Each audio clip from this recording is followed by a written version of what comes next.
Bienvenue dans ce nouvel épisode éducatif. Aujourd'hui, nous allons plonger dans un concept fondamental de la navigation maritime, le cap de navigation.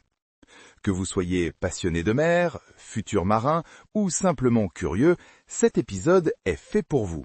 Alors, installez-vous confortablement et c'est parti. Commençons par la base. Qu'est-ce que le cap de navigation ? En termes simples, le cap indique la direction vers laquelle pointe l'étrave du navire, c'est-à-dire l'avant du bateau. C'est la direction dans laquelle le navire se déplace réellement sur l'eau.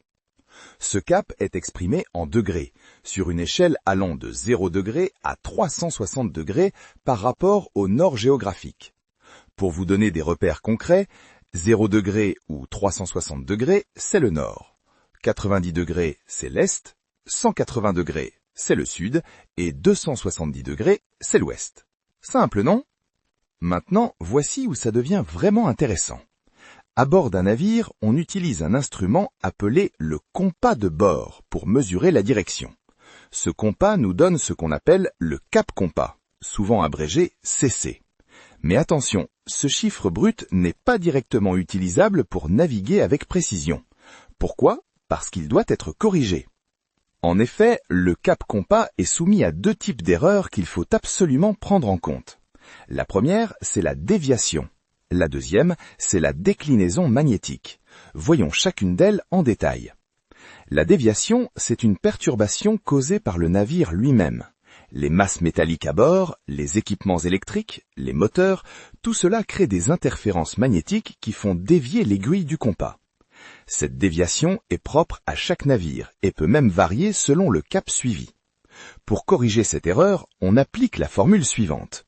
Le cap magnétique, noté CM, est égal au cap compas, CC, plus ou moins la déviation.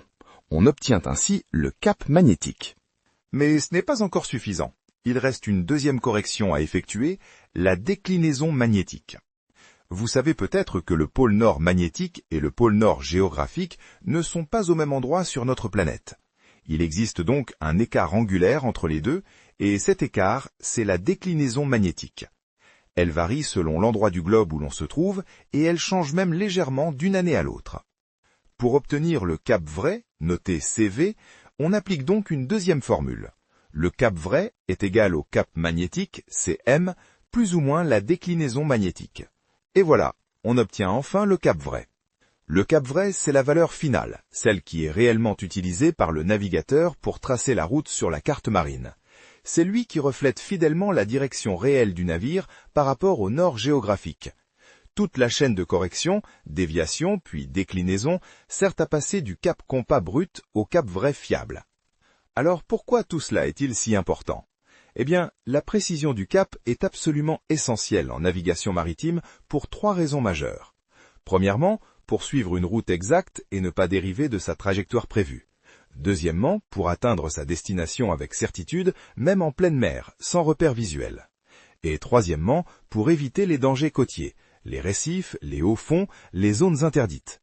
Une erreur de cap, même minime, peut avoir des conséquences dramatiques sur de longues distances. Récapitulons ensemble le cheminement complet.